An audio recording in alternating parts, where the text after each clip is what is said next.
Te remercions ce matin pour ce culte dominical. Te donnons toute la gloire, car tu es digne d'en recevoir. Toi qui nous as rachetés par le sang de ton Fils, qui a fait de nous des enfants de Dieu, des citoyens du royaume des cieux. C'est par pure grâce. Et c'est pourquoi nous te disons merci ce matin-là. Te bénissons, te louons, et nous t'exaltons, te glorifions. Parce que tu nous parles, tu nous enseignes, tu nous apprends à marcher dans tes voies, dans la crainte de ton nom. Et c'est au nom de Jésus, le seul nom qui est au-dessus de tous les noms. C'est par ce nom-là que nous nous tenons là. La ton guamda, la ton tumne, la tizira, yamitanenda. Amen. Amina, la mina. Amen. Amen. Ton pour moi n'amia ton ba baraka. Ton be décembre kiu pour. Ya kiu ton hansit patal viu. Ton weekend na me ton tala tu musro.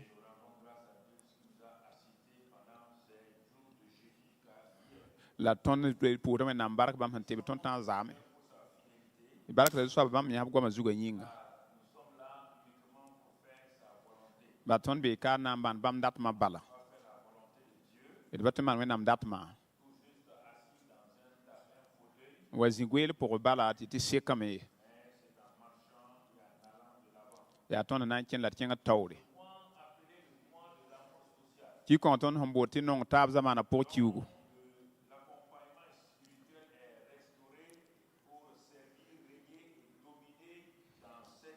Ti sira nyaare ya pen lebe tondo on ko tonti de vrid nam vi kanga pourra waka ni ton ma non lum zamana pour te bene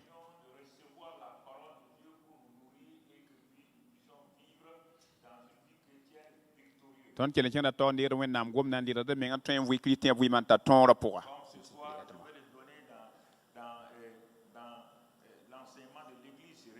Rendunda zabra wakata waya télévision yam na ya into waten nekna le ben ya tin dabse nekanta tonre la panep son vini ying ratum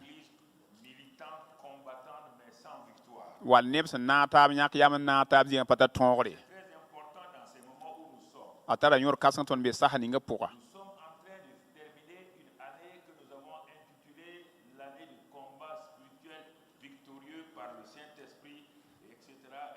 ton be yum ton hon baare ton hon kwa zuti ya yum ni ton ta ton ne si songo ne fa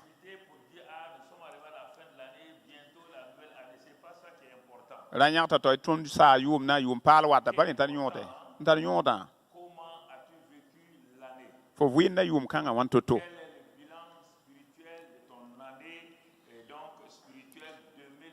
la fo sanje sa sira vouim yum toutes les pistes pour a ton yam ton ba faut ba ton kasan pour bi faut ba sa yum na wal nelson zaban yo lam paton re am gom ne faut men vui ma yelle faut men kanta vui ta la nyodo ton mo vor soma la yum kan pour aton kenga kiu ni kiugo la ton be décembre kiu pour maha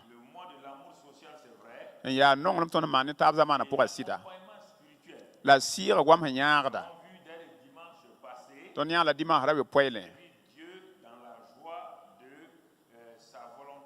tout mon kon wenam ni suno wenam datma pourra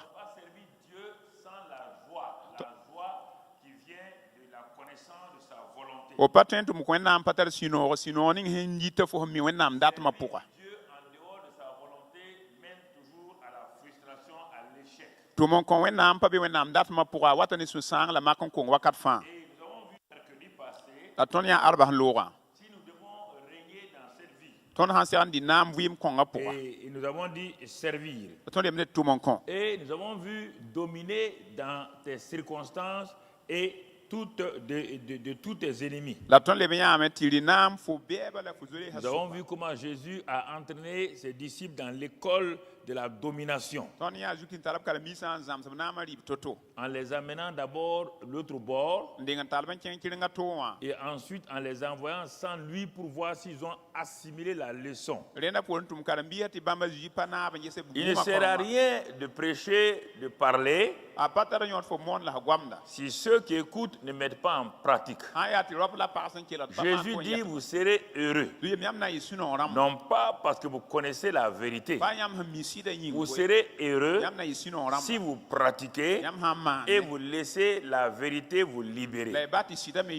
Sinon, nous devenons des auditeurs oublieux. Des hommes et des femmes qui tendent leurs oreilles dimanche sur dimanche, mercredi sur mercredi, entendant des choses merveilleuses, mais comme simplement des auditeurs qui se tournent et qui oublient leur propre face, qui oublient leur propre visage, comme Jacques dit, et s'en vont et oublient ce qu'ils sont. Mais ceux qui auront plongé leur regard dans la loi parfaite, la loi de la liberté, la loi parfaite, la loi de la liberté, qui est la parole de Dieu, alors voit une transformation, un changement qualitatif. Eux-mêmes, ils s'asseyent. Ils savent qu'ils étaient comme ça avant et aujourd'hui, ils sont comme cela. Et le témoignage des autres va venir pour dire, nous avons vu en toi une femme qui était une femme violente, un homme violent, mais nous constatons que depuis quelque temps, la paix, la joie règne dans ton cœur. Ça, c'est le témoignage. Mon frère, ma soeur. Et donc, nous avons vu servir Dieu selon sa volonté, dominer dans nos circonstances. Et ce matin, nous allons voir régner dans cette vie par l'abondance de la grâce et le don de la justice. Régner dans cette vie-là. On oublie la politique, oublie les affaires. On parle de régner dans cette vie. On a vu les autres affaires, là le mercredi, dominer dans les circonstances, les épreuves. Ce matin, on ne va pas parler de tes affaires ni de quoi que ce soit.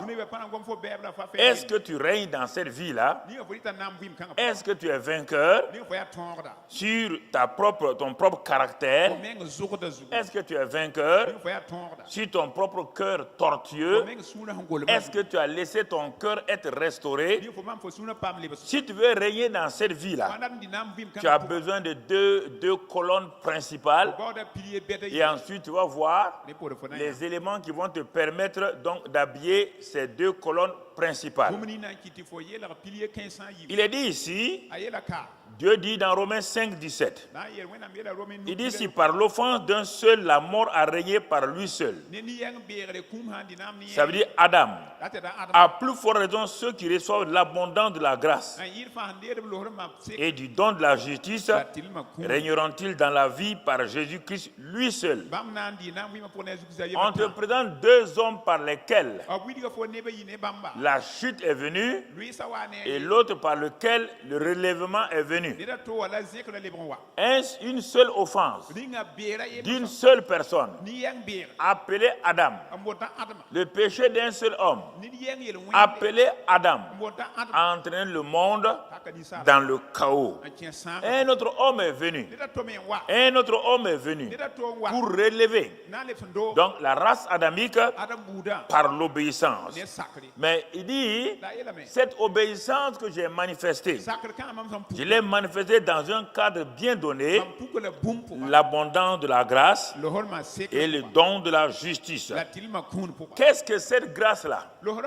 Dans Jean 1, 17, la Bible dit que la loi a été donnée par Moïse, mais la grâce et la vérité sont venues par Jésus-Christ. La grâce et la vérité sont venues par Jésus-Christ. Donc c'est Jésus-Christ qui a introduit la grâce dans le monde après que Adam et Ève l'aient perdu. perdu. Donc il est revenu et il a introduit la grâce et la vérité. Et ensuite, qu'est-ce que la grâce? Qu'est-ce que la grâce fait? L'apôtre Paul, un homme méchant qui a été converti, il dit en tout cas, si vous voulez que je vous parle de la grâce, il dit dans son épître adressée aux Éphésiens, chapitre 2, verset 8, il dit c'est par la grâce que nous avons été sauvés, par le moyen de la foi. Et cela ne vient pas de vous, c'est le don de Dieu. Donc c'est par la grâce, une grâce souveraine, que je suis sauvé, que tu es sauvé. Donc voici ce que la grâce fait encore. Ensuite, dans Romains 5, verset 20, il est dit, qu'est-ce que la grâce fait encore? Qu'est-ce que la grâce fait? Or, la loi est intervenue pour que l'offense abondât. Quand la loi est venue, les péchés ont abondé. Personne ne pouvait contrôler. Parce que la loi ne nous aide pas à contrôler. Mais là où le péché a abondé, la grâce a surabondé. C'est-à-dire la grâce est venue au secours des hommes. Pour non seulement pardonner les péchés, pour ôter les péchés, et par ceci, par le sang précieux de Christ. Donc, ça c'est au niveau de la grâce. Donc, on voit la grâce est venue par Jésus et pour sauver les hommes, pour nous donner, donc d'être dans une abondance spirituelle, une victoire. Maintenant, nous avons dit, il y a le deuxième élément, le don de la justice. C'est venu par qui encore? Romains 4, 25 dit que par l'offense d'un seul, Jésus a été livré pour nos offenses et il est ressuscité pour notre justification. C'est encore le même Jésus. Quand on parle de grâce, quand on parle de justification, quand on parle de foi, c'est toujours le même Jésus. Donc la grâce est venue par lui et c'est par sa résurrection que les hommes ont été justifiés. Justifiés. Mais ce n'est pas fini. Quand les hommes ont été justifiés, quel est le but? Puisque l'homme n'était plus en paix avec Dieu. Quand nous avons été justifiés, Paul nous dit encore, il sait de quoi il parle. Il sait qu'il était méchant. Il n'avait pas la paix avec Dieu. Et quand il a compris que par la résurrection de Christ, il a été justifié, Paul dit dans Romains 5, verset 1, étant donc justifié par la foi, nous avons la paix avec Dieu par notre Seigneur Jésus-Christ. Nous avons la paix. La paix est revenue sur la terre. La paix est revenue dans les cœurs des humains par simplement la justification et la paix est venue. Alors la paix est venue pour faire quoi? Verticalement, la paix est venue entre Dieu et les hommes. Horizontalement, Dieu dit que si vous avez la paix dans votre cœur, vous ferez la paix aussi avec vos frères et sœurs. Un homme qui n'a pas la paix ne fera jamais la paix avec ses frères. Quand tu vois un chrétien agité, tu vois une chrétienne agitée, qui parle, et compassion de la personne, parce qu'elle n'a pas de paix. Un chrétien qui a la paix, donne la paix. Jésus, quand ses disciples étaient dans la peur, enfermés dans la chambre haute, après qu'il ait été crucifié, les disciples étaient troublés dans leur cœur. Et le jour de la résurrection, le dimanche matin, quand Christ a été ressuscité, il est parti trouver ses disciples enfermés dans cette chambre tremblotante, complètement dans la confusion. Et quand il est apparu, il dit non, n'ayez pas peur. Il dit recevez, je vous donne ma paix. Je vous donne comme le monde ne donne pas. Jésus savait que lorsqu'un homme n'a pas la paix dans son cœur, il ne peut pas donner la paix. Donc ne soyez pas étonnés quand vous voyez autour de vous un homme ou une femme qui ne peut pas parler la paix aux gens. Sachez que la personne n'a pas de paix. Elle n'a pas de paix. On ne peut pas donner ce qu'on n'a pas. Si ta femme est agitée dans ta maison, fais tout pour qu'elle ait la paix. Sinon, elle va créer la bagarre dans tout le quartier. Si ton mari est agité, fais tout pour qu'il ait la paix. Sinon, au service, il sera le bagarreur de service. Donc, la paix est importante. Elle est liée au fait, par la résurrection de Christ. Elle est liée à cela Et cela apporte la paix dans mon cœur. Et quand on a la paix avec Dieu de façon verticale, on a la paix avec les hommes de façon horizontale. C'est ça qui fait la croix du calvaire. Le bois vertical représentant la relation avec Dieu, le bois horizontal représentant la relation des hommes avec les hommes. Et les deux sont cloués et on ne peut pas les séparer. Je ne peux pas dire que je suis un chrétien, une chrétienne qui a fait la paix avec Dieu et je ne fais pas la paix avec mon prochain. Je suis menteuse, je suis menteur. Donc c'est pourquoi il est important que nous comprenions. Si notre dernier mois du combat spirituel victorieux, si on doit le résumer, comme on l'a commencé au commencement. Si tu te rappelles du mois de janvier, on va terminer par décembre. Je vais te ramener, je vais boucler la boucle, que tu comprennes. Alors si tu fais ton bilan spirituel, le 31 décembre, alors tu verras si tu as été un chrétien vainqueur ou un chrétien encore dans l'échec. Mon frère, ma soeur, c'est important. Alors quand nous avons la paix avec Dieu, nous avons la paix avec nos frères. Et au verset 18, qu'est-ce que la Bible dit? Romains 5, verset 18. Il dit, qu'est-ce que la justification va donner? Ainsi donc, comme par une seule offense, la condamnation a atteint tous les hommes, de même par un seul acte de justice, la justification qui donne la vie s'étend à tous les hommes. Mais j'ai été justifié par la résurrection de Christ. J'ai la paix avec Dieu. Dieu me dit, ce n'est pas fini. La justification te donne la vie. Elle te donne la vie. C'est elle qui te permet de donner la vie. Nous sommes en train d'avancer pour aller à la définition de la justification. On n'est pas arrivé là-bas encore. On continue pour voir ce que la justification fait dans la vie d'un homme. La grâce, c'est la souveraineté de Dieu qui vient nous sauver sans que nous ayons payé un prix. C'est par cette grâce-là que nous sommes pardonnés quand nous péchons. C'est par cette grâce-là que nous sommes réconciliés avec Dieu. Et par le sang de Jésus-Christ. Et il dit que quand cette grâce est là, alors nous voyons comment nous pouvons régner dans la vie. Mais le deuxième élément, c'est la justice. Ressuscité pour notre justification. Il nous a donné la paix. Quand nous sommes justifiés, nous avons la paix avec Dieu. Nous avons la vie. Ce n'est pas fini. Romains 8, verset 1. Romains 8, verset 1. Qu'est-ce que la justification donne? Un de ses résultats, il n'y a donc maintenant aucune condamnation pour ceux qui sont en Jésus-Christ. En effet, la loi de l'esprit de vie en Christ Jésus m'a affranchi de la loi de la mort. C'est normal, puisqu'on m'a dit dans Romains 5 que la justification me donne la vie. Et cette vie-là s'étend sur tous les hommes. Et en ce moment-là, Dieu a ôté. Et maintenant, mon frère, Dieu me dit, il n'y a plus de condamnation pour ceux qui sont en Christ et qui marchent selon sa volonté. Mais ce n'est pas fini. Ce n'est pas fini, mon frère. Il dit, si tu crois cela, il dit maintenant, le clou de la chose, 2 Corinthiens 5, 21, 2 Corinthiens 5, 21, mon frère, ma soeur, il dit, celui qui n'a point connu le péché, Christ, il a fait devenir péché pour nous, afin que nous devenions en lui justice de Dieu. C'est nous-mêmes. Regardez, un pécheur, si nous comprenons la vie chrétienne, nous n'aurons jamais de problèmes avec Dieu ni avec les frères.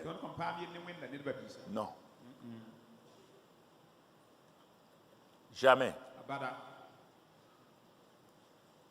On était dans les ténèbres, perdus, comme Adam, privé de la gloire de Dieu. Dieu est descendu. Il est venu nous faire grâce par son Fils Jésus. La grâce est venue par lui. Cette grâce l'a conduit à la croix du calvaire. Le Père qui ne voulait même pas nous voir parce que nous avons été pris en otage par Satan. Nous étions collaborateurs de Satan. C'était terrible. Malgré ça, il a fermé ses yeux. Il a dit à son fils de descendre, de devenir péché. Est-ce que tu comprends la vie chrétienne? Est-ce que tu saisis? Si tu saisissais là, tu serais l'homme le plus heureux, la femme la plus heureuse. Pour t'arracher de la main, Satan t'a pris en otage. Comme aujourd'hui, tu entends quand on prend les gens en otage. C'est des forces spéciales qui viennent au détriment de leur vie. Un seul individu, un seul ressortissant d'un pays, 10 personnes, 10 gendarmes ou 10 policiers spécialisés, formés, vont venir pour te sauver. Et avant de te sauver, il y a un ou deux qui vont donner leur vie. Regardez déjà sur le plan naturel. Regardez un citoyen d'un pays. Parce que des gens, des bandits ont pris les gens en otage. Mais des hommes comme toi, ils sont comme toi, mortels comme toi. Ils veulent te sortir de la mort pour que toi tu vives, et ils sont prêts à mourir, à laisser leur famille. Et toi tu sors de ça et tu hais les gens. Tu es une insensé. Tu es un insensé. Insensé.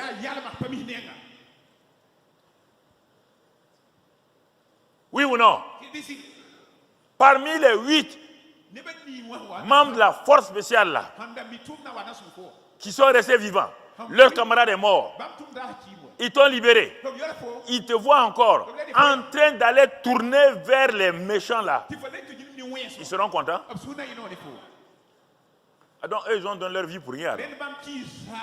Donc leur camarade est mort pour rien alors. Il a laissé une veuve. Il a laissé des enfants. Et toi, tu prends ça à la légère. Ça peut aller. Alors pourquoi vous amusez avec Dieu? Tu étais pris en otage. Dieu a envoyé son fils, la force spéciale de Dieu. Il est venu. Attendez, hein. Pas applaudir ici. Il est venu. Il aurait pu neutraliser Satan. Mais au lieu de le neutraliser, il dit, mais la mort pour la mort. Mon père m'a dit, pour que les morts spirituels là deviennent vivants, il faut que tu meurs physiquement et spirituellement pour eux. Ce que le ciel ne pouvait pas supporter. Le péché dans le ciel, dès que Lucifer a péché, il a été renvoyé du ciel rapidement. Rapidement. Et maintenant, son propre fils. C'est pourquoi le ciel a été fermé. Quand il est devenu péché, le Père ne peut pas supporter. Dieu ne peut pas supporter. Le ciel est devenu ténébreux. En plein midi, l'obscurité était là. Dieu a donné dos à son fils. À cause de toi et de moi. Il nous a arrachés, libérés. Et après maintenant, il dit, mon fils, je vais marcher avec toi. Mais nous refusons ça. Réfléchissez. C'est pourquoi personne ne va en enfer parce que Dieu veut. Parce qu'en donnant dos à ça, tu es en train de prendre la route de l'enfer. Il n'y a pas de l'amour. Je ne parle pas des péchés. Ce matin, je ne parle pas des péchés que les gens commettent là. Non. Les péchés que les gens ont commis là. Le sang de Christ purifie, lave, il n'y a pas de problème. Je parle de notre nature là, notre mauvaise nature de méchant que nous ne voulons pas abandonner là. La méchanceté, on ne peut pas aimer les gens. On ne peut pas supporter les gens. C'est de ça que la justification parle. Non, Satan ne peut plus me condamner. Je suis justifié. Nature divine. Et pour permettre à cet homme-là de se tenir devant Dieu sans culpabilité. Quand il veut prier, il n'est pas culpabilisé. Il est libre. Ça, c'est devant Dieu. C'est tenir devant Satan sans peur. Dire à Satan, je suis fille de Dieu. Je suis fille de Dieu. Tu ne peux rien. C'est tenir devant les hommes. C'est tenir devant les hommes, leur dire, je n'ai pas peur de vous, je n'ai pas de complexe d'infériorité. La justification, c'est la chose la plus extraordinaire. Le don le plus extraordinaire. Quand un chrétien a compris cela, quand il a compris cela, c'est en 1987 que j'ai compris ça, quand je suis parti au Zimbabwe, à Harare. Je vous ai dit que dans ma chambre, quand les anges sont venus, mais ce n'est pas là-bas. C'est quand je suis allé en contact avec cette grande foule de grands prédicateurs. Et j'étais en contact avec Kenyon. Ce Kenyon, il est mort déjà. Mais mon frère, quand il a parlé de la justification, mais tout le monde était assis, ça c'est quel message? Ça c'est quel message? Nous avons été saisis.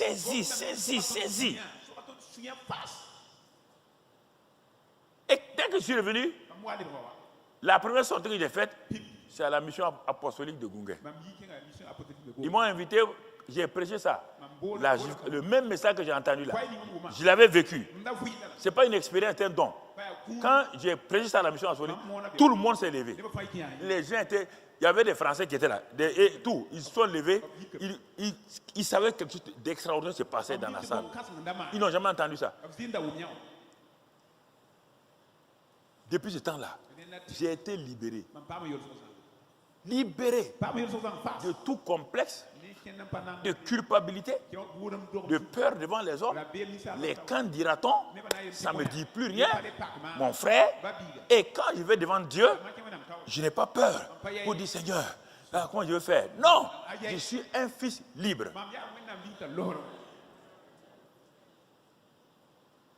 Un fils libre. Un fils libre. Tu comprends? La justification. C'est extraordinaire. C'est un don. Tu comprends? Quand Adam a péché, il a dit qu'il était privé de la gloire de Dieu. La gloire de Dieu là, c'est le vêtement de justice. Quand tu perds ça, c'est fini. Tout le monde t'attaque. Quand il a perdu cette gloire-là, la justice de Dieu là, participant de la nature divine là, les lions qui lui obéissaient là ont commencé à l'attaquer. Les serpents sont devenus des reptiles pour l'attaquer. Il est obligé de se chercher. Mais Dieu va venir lui donner une justification provisoire jusqu'à ce que Jésus vienne. Et Dieu va nous montrer que la justification là, il a fait quoi? Lui-même, il a tué un agneau. Quand le sang a été versé, il dit sans effusion de sang, il n'y a pas pardon des péchés. Quand le sang a été versé, Adam et Ève ont été pardonnés. Ce n'est pas fini. Il a pris la peau de l'agneau, puisqu'ils étaient nus. Il a couvert leur nudité. Ça, c'est le vêtement. Le vêtement de justice couvre notre nudité et nous donne d'être habillés devant Satan. Dieu ne voit plus le péché et les hommes, ils peuvent ce qu'ils veulent faire, ils n'ont qu'à faire.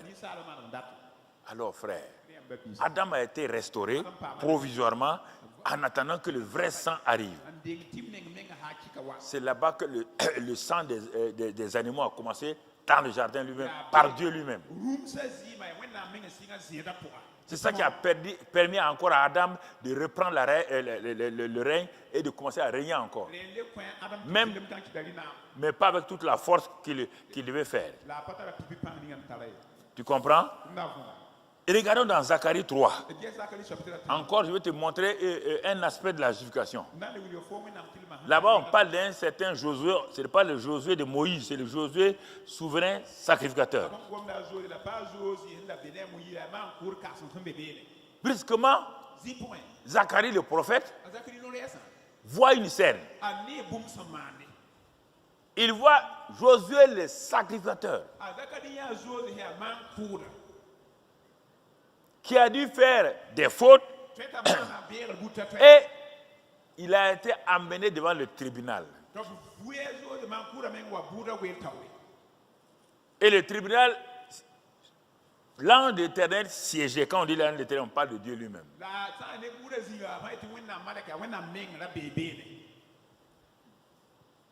Écoutez, un souverain sacrificateur qui a dû commettre des fautes, des péchés, est amené devant le tribunal. Et devant le tribunal. Et on dit Satan qui se tenait à sa droite, l'accusateur. Regardez les tribunaux humains, c'est textuellement. Il y a une partie qui te flingue. Prenez ça, mettez dans le droit, et puis allez-y au palais de justice. Vous allez voir ce qui se passe ici. Là. Vous voyez, il y a 4 parties. Il y a les juges, il y a le procureur, il y a les avocats de la défense. Les 4 sont là. Parce qu'il a péché, Satan l'accuse. Il ne peut pas dire non. À cause du fait qu'il a souillé son vêtement, Satan pointe son doigt et l'accuse. Un souverain sacrificateur, celui qui est habilité à verser le sang pour que les gens soient purifiés, lui-même, il est accusé par Satan.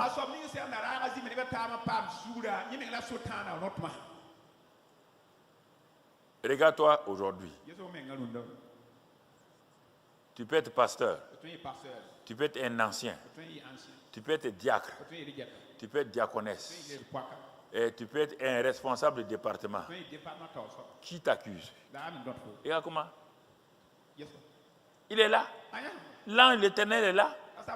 On revient au verset. Quand l'ange de l'Éternel est là, et regarde bien, et la suite, hein, l'Éternel dit à Satan, le grand juge, il parle à Satan. L'Éternel dit à Satan que l'Éternel te réprime, Satan. Que l'Éternel te réprime. Lui qui a choisi Jérusalem, n'est-ce pas là un tison arraché du feu? La suite, mon frère. Or, Josué était couvert de vêtements sales. Ah, on voit pourquoi Satan l'accusait. Il était couvert de vêtements sales. Mon frère, et se tenait debout devant l'ange. Avec à sa droite, Satan qui l'accuse.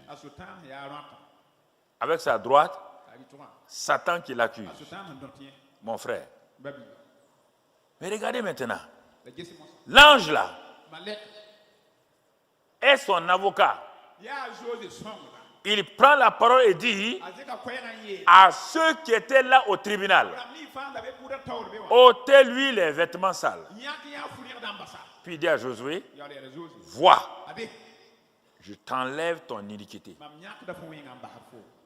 et je te revêts d'habits de fête. Vêtements de justice. Vêtements de justice. Quand il a fait ça, regardez, il va lui donner encore le pouvoir de régner. Je dis maintenant qu'on mette sur sa tête un turban pur.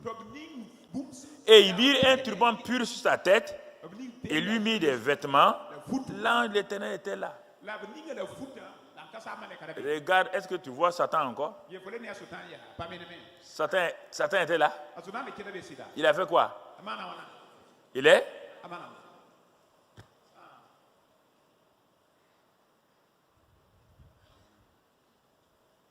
Frères et sœurs, notre justification, c'est un don de Dieu. Mais tant qu'on n'a pas compris ça, on ne peut pas bien fonctionner dans la vie chrétienne. Parce que la plupart des chrétiens fonctionnent sur le fameux pardon de leurs péchés. La justification est plus que le pardon des péchés. La justification, c'est le revêtement de la nature divine sur toi et en ce moment-là, tu deviens inattaquable. Et quand tu pèches, c'est pourquoi on dit le juste tombe 7 fois cette fois, il se relève. On n'a pas dit les chrétiens. Hein? Il y a des chrétiens qui tombent, ils ne se relèvent pas. Mais si tu sais que tu es justifié, si tu connais le Dieu de la justification, quand tu tombes là, tu te répands, tu confesses, Dieu vient prendre ta main. Il dit, mon enfant, lève-toi. Le sang est là, le sang est pour toi. En ce moment-là, il y a une porte de sortie pour les gens tout le temps. Il n'y a aucun problème. Ça, c'est notre Dieu comme cela. Voici la puissance de la justification. C'est ça que le fils prodigue a reçu. Il a vécu. Quand il est venu, le père a dit non, c'est pas la peine. Tu es mon fils, non? Tu demeures mon fils. Mais tu as souillé ton vêtement. Enlevez-lui le vêtement, comme madame là. Enlevez-lui le vêtement, mettez de côté, revêtez-lui de nouveaux vêtements, mettez le turban, faites-le asseoir. Il a été justifié. Quand nous comprenons ça, notre foi est solide. Sinon, chaque fois que tu veux prier, Satan se tient derrière toi. Et tel péché. Tu confesses ça. Et l'autre là, tu confesses ça. Il dit, mais le péché, il y a 10 jours là. Donc ta vie de prière devient une vie de condamnation, de culpabilité et de frustration. C'est pourquoi les gens ne peuvent pas prier. Quand tu vas prier et que tu as Satan qui t'accuse, tu n'as plus envie de prier? Tu n'as plus envie de prier? Dieu t'a donné un vêtement. Je veux que tu saches, il t'a donné un vêtement. Quand tu souilles le vêtement là, va devant lui. Couche-toi et demande à Dieu de regarder au sang. De regarder au sang. De regarder au sang. Quand il t'a purifié, c'est pourquoi Moïse est resté au moins 3 jours devant le buisson ardent. Il était en train de plaider. Parce que Moïse savait qu'avec le complexe d'infériorité, la peur, parce qu'il a eu peur quand il a fui, la peur a créé en lui le complexe d'infériorité, la culpabilité, la peur de on dit. Pour guérir Moïse, Dieu le fait arrêter devant le buisson ardent au moins 3 jours et il lui parle. Mais quand Dieu est arrivé à convaincre Moïse que ses fautes sont pardonnées, que sa faute est pardonnée, que son péché est pardonné, que la fuite pendant 40 ans là, Dieu a effacé ça. Dieu veut un nouveau départ. Quand il est arrivé à guérir, Moïse était tellement culpabilisé qu'il ne pouvait plus parler alors qu'il était puissant en parole en Égypte. Il est tellement culpabilisé, complexé, qu'il ne peut pas s'arrêter devant un homme pour parler. Il dit, si je retourne vers mon propre peuple, ils ne croiront pas en moi. Mais Dieu l'a guéri. Quand Dieu a guéri la langue de Moïse, parce qu'il a guéri son cœur, il a guéri ses pensées, il a guéri tout l'être de Moïse. Quand Dieu dit maintenant, pour que tu saches que tu es un homme justifié selon les termes de l'Ancien Testament, pour sceller ça, tu vas offrir le sang d'un agneau. Et tu vas voir ce qui va se passer. Quand ils ont offert le sang, il dit, mettez le sang sur le linteau de vos portes. Mettez-le sur le poteau de vos portes. Tu vas voir quelque chose, Moïse. Que le sang, on est justifié par le sang. C'est l'acte final comme ça. Il dit, en ce temps-là, Jésus n'étant pas venu, il n'y a pas de résurrection. Donc, ils sont justifiés par le sang. Ayant mis le sang là, Dieu dit à Moïse, regarde maintenant, regarde bien. Il dit, tu fais quoi? Tu vas aller combattre Pharaon. Moïse était complexé encore. Il était culpabilisé. Il bégayait. Il avait la peur. pour te montrer qu'il a été justifié, je vais t'amener dans le chapitre 7 de Exode. Dieu va lui donner une nouvelle nature, il va lui faire rentrer dans sa dignité. C'est qu'on enseigne dans le Nouveau Testament et dans l'Ancien Testament. Le sang et la justification, la participant de la nature divine. L'Éternel dit à Moïse, parce qu'il y avait hésitation encore, vois, je te fais Dieu pour qui? Donc Dieu vient de faire rentrer Moïse dans sa dignité. Je te fais Dieu pour... On n'a pas dit tu deviens Dieu comme moi. Non. Tu deviens le Dieu de Pharaon. Et Aaron monte en grade. Il devient prophète. Toi, tu étais prophète. Toi, tu es élevé à la divinité. Et Aaron devient prophète. Alors, Dieu est son prophète. Allant devant le Dieu de l'Égypte. Qui est vainqueur? Attendez. Tant que vous ne comprendrez pas, vous n'accepterez pas la justification, c'est tout un problème. C'est pourquoi dans 2 Pierre 1,4, Pierre dit que par sa divine puissance, il nous a donné tout ce qui contribue à la vie et à la piété. Et ce n'est pas fini. Par sa vertu, il nous a donné quoi? D'être participants de la nature divine.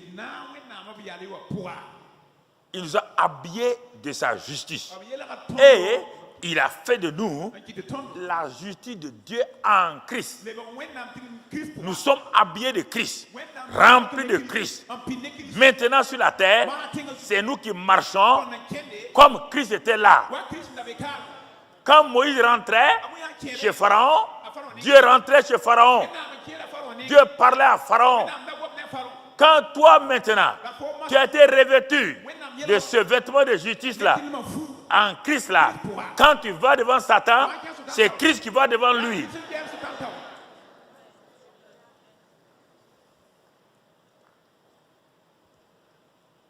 Et le Saint-Esprit qui est en toi, il est toujours prêt à agir.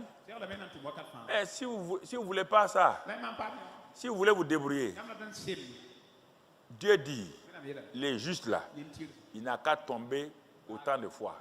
Si les justes là, il est couché là, il dit à Dieu là, je reconnais. Dieu dit, il vient, il le relève. Même si les gens te condamnent là, Dieu dit qu'il vient, il te relève. De toute manière, les gens n'ont jamais justifié quelqu'un. Aucun homme n'a justifié quelqu'un. Ou bien, avant même de pardonner à quelqu'un, d'abord vous allez tourner et le gars n'a pas péché contre toi. Le monsieur a son propre péché. Il n'a pas péché contre toi. Hein? Mais toi-même là, il ne t'a rien fait de mal. Mais tu as appris seulement qu'il a péché là.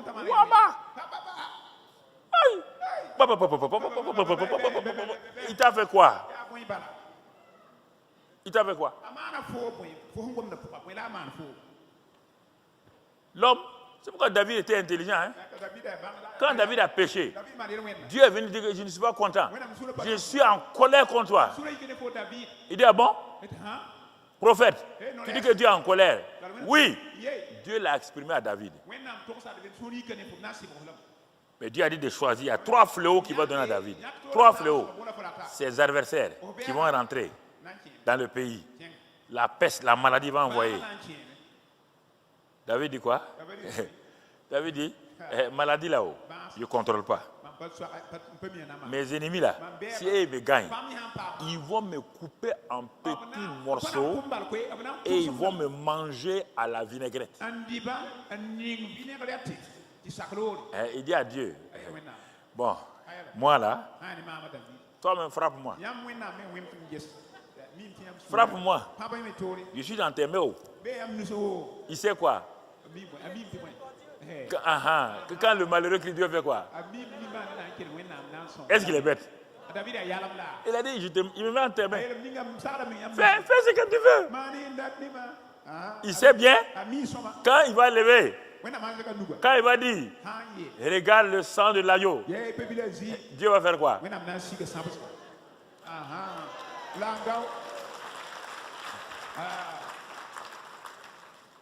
Les hommes, quand ils te gagnent, ok.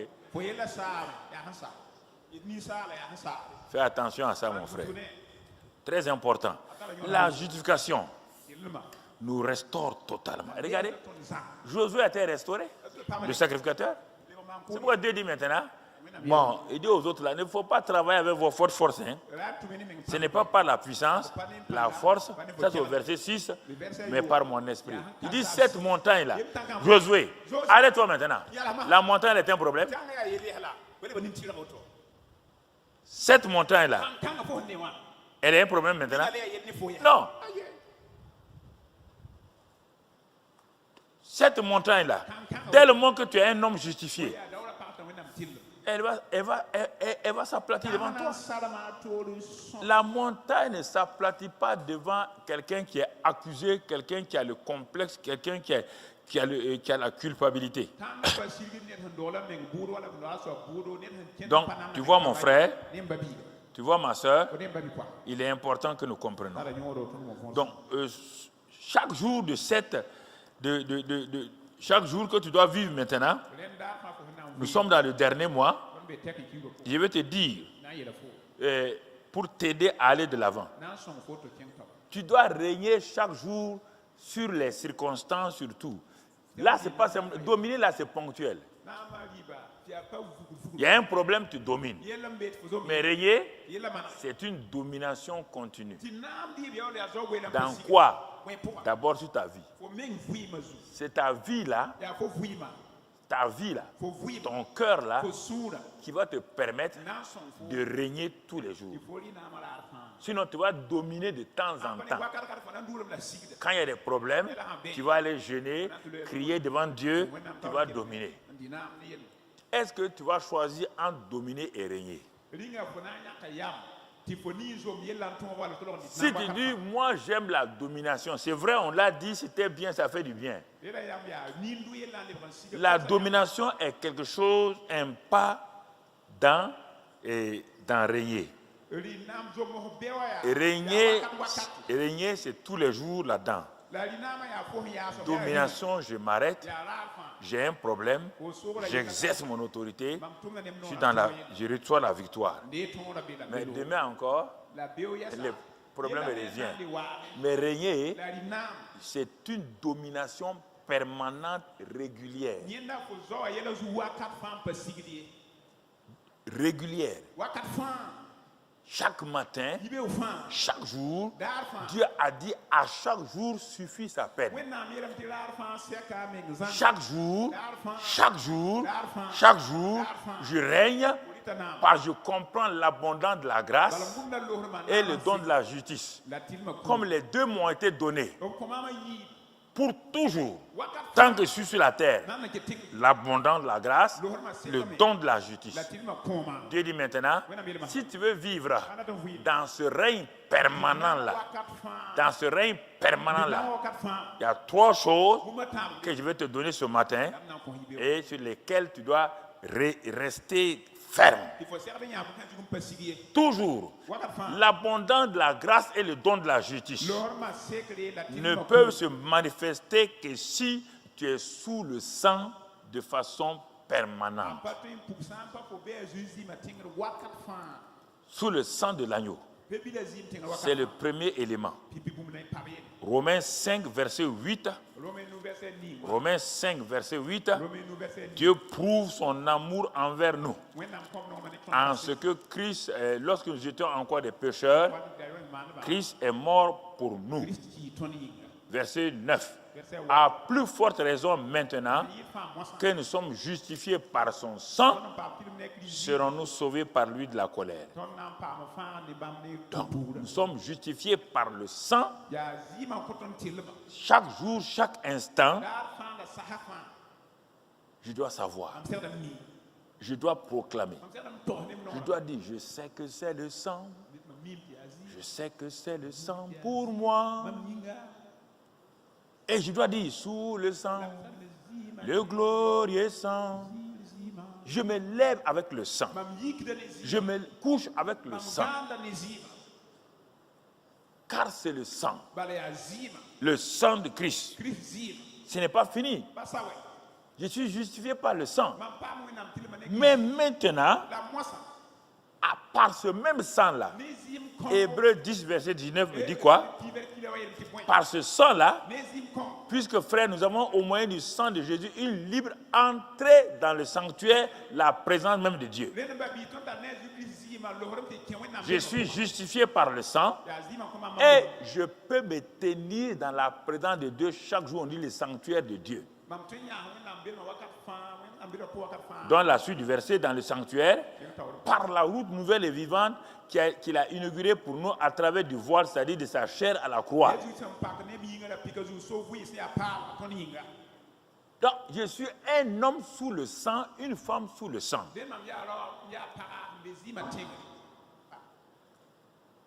Je suis un homme qui marche sous le sang. Je suis une femme qui marche sous le sang. Je suis sous la protection du sang. Apocalypse 12, verset 11. Sachant que je peux entrer dans la présence de Dieu par le sang, que je suis justifié par le sang, et devant Dieu, et devant Satan maintenant. Apocalypse 12, verset 11. Ils l'ont vaincu à cause du sang de l'agneau et à cause de la parole de leur témoignage. Par le sang, déjà, j'ai le premier aspect de ma victoire. Je suis justifié par le sang devant les hommes. Il n'y a plus de condamnation. Devant le Père, j'entre dans sa présence au moyen du sang. Devant Satan, je lui dis, par le sang, je t'ai vaincu. Je le proclame. Ça, c'est la première garantie. Si tu veux qu'en 2021, si tu veux comprendre, entrer dans le thème de 2021, nous sommes dans l'année, dans la décennie de l'expansion gracieuse. Tu entends? Expansion de la grâce. Si tu veux aller année par année, si tu veux aller de l'avant, mon frère, écoute ce message de ce matin. Sinon, tu perds tout. Je dois rayer. Je n'ai pas compris ça. Quand on dirait enlève la politique, enlève les affaires, enlève tout ça là. Régner dans cette vie-là. Premièrement, je dois savoir que c'est l'abondance de la grâce. Le règne là vient par Dieu. Le règne là est consolidé par la justification, participant de la nature divine. Et quand il y a ça, le Saint-Esprit prend plaisir à être avec moi. Ça, c'est l'élément de base.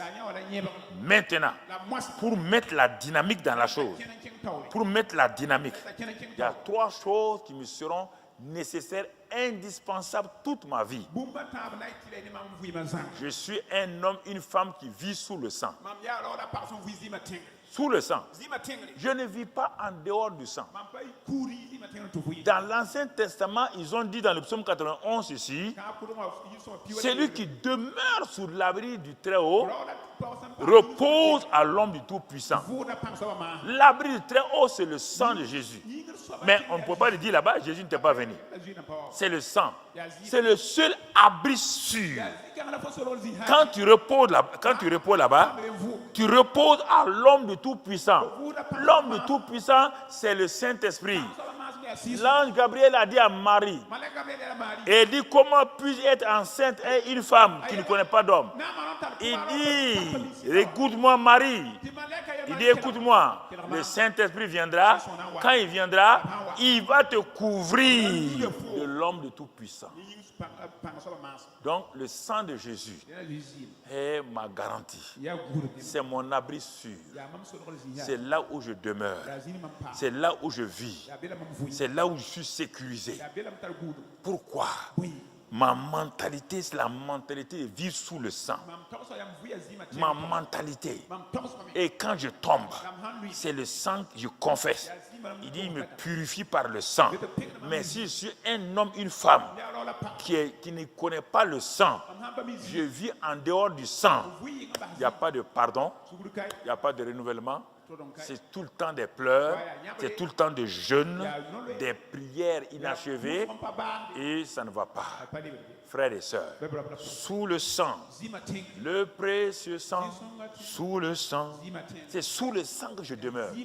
Je suis sous, c'est ça. Regardez, dans Exode 12, Dieu a dit, placez-vous sous le sang. Et il dit, ce sera une chose perpétuelle. Tant que Jésus n'était pas venu, regardez-les. Le psaume 105 et dans Néhémie, on leur dit que par ce sang-là qui était sur eux-là, les ennemis n'ont pas pu les vaincre. Leurs chaussures ne sont pas usées. Leurs vêtements ne sont pas usés. En rien. Sous le sang-là, le Saint-Esprit était là sous la forme de la colonne de nuée et la colonne de feu. C'est le seul lieu, le seul abri pour toi et moi. Sous le sang. C'est le seul abri. C'est le seul endroit où nous reposons sous l'ombre du Tout-Puissant. Et si tu lisais la suite du psaume 91, regarde, quand tu es là-bas, le verset 1 là seulement, regarde la suite. Le filet de l'oiseleur, toutes ces choses-là, c'est mon refuge, c'est ma forteresse. Les gens me tirent, les flèches volent en plein jour. Rien. C'est ça. Sous le sang. Si tu joues avec le sang, ta justification et la grâce ne peuvent pas opérer. Parce que la grâce et la vérité sont venues par Jésus. Il ne faut pas oublier ça. Ce message-là, je préfère que tu oublies tout message par ce message-là. Sous le sang. C'est le seul lieu de garantie où l'ennemi, il entreprend quoi? C'est sous le sang que le Saint-Esprit prend plaisir. C'est sous le sang que le Saint-Esprit vient. Parce qu'il est dit qu'il y a trois qui sont d'accord. Dans 1 Jean 5, tu as lu ça, non? C'est quoi et quoi? L'Esprit. Les trois qui sont d'accord, il y a l'Esprit, il y a l'eau et le sang. C'est eux qui opèrent. Sous le sang. Matin, midi, soir. Tu dois te rappeler que tu es un homme sous le sang. Tu es une femme sous le sang. C'est ta garantie pour toi. Quand tu tombes, tu te relèves. Sous le sang, il n'y a pas un autre endroit. Si tu tombes sous la loi, tu ne peux pas te relever. La loi tue les gens. La grâce relève les gens. Et la mentalité est d'un homme, d'une femme qui vit sous le sang. Première garantie. Pour que l'abondance de la grâce et le don de la justice te fassent régner dans cette ville. Si tu méprises ce message aujourd'hui, je te dis, hein, si tu méprises ça là, 2021 là, tu as chaud. C'est pas amusement. Écoute-moi. Mon frère, deuxième garantie pour que tu puisses régner chaque jour.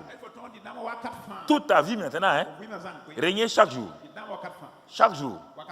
Deuxième garantie, c'est l'amour est combiné à la paix de Dieu. Un homme, une femme qui vit sous le sang et va vivre par l'amour et la paix. Va vivre par l'amour et la paix. Je vais te donner rapidement dans 1 Roi 22, verset 7. 1 Roi 22, verset 7. Bon, on va laisser, je vais donner le résumé avant que vous rameniez le verset. Donc, je donne le résumé. Il s'agit de quoi ici? Écoute-moi, tu vas comprendre. Josaphat et le roi Akab. Les deux sont choisis par Dieu, sont oints. Ce ne sont pas des païens, hein? Ils sont oints. Mais il y a un qui est dans la désobéissance, l'autre est dans l'obéissance. Josaphat craignait Dieu. Josaphat honorait Dieu. Mais Akab ne le faisait pas. Akab était désobéissant. Il faisait ce qu'il voulait. Il amène les prophètes de Baal contre la volonté de Dieu. il ne voulait pas se soumettre à la volonté de Dieu. Parce que la femme d'Akab là est une femme qui ne fait pas partie de ce peuple-là. C'est une femme étrangère, entre guillemets, qui est venue entrer dans ce peuple-là pour faire des dégâts. La femme étrangère, c'est toute chose qui vient dans ta vie, qui est étrangère à ta vie et qui veut polluer ta vie, qui veut cancériser ta vie, qui veut détruire ta vie.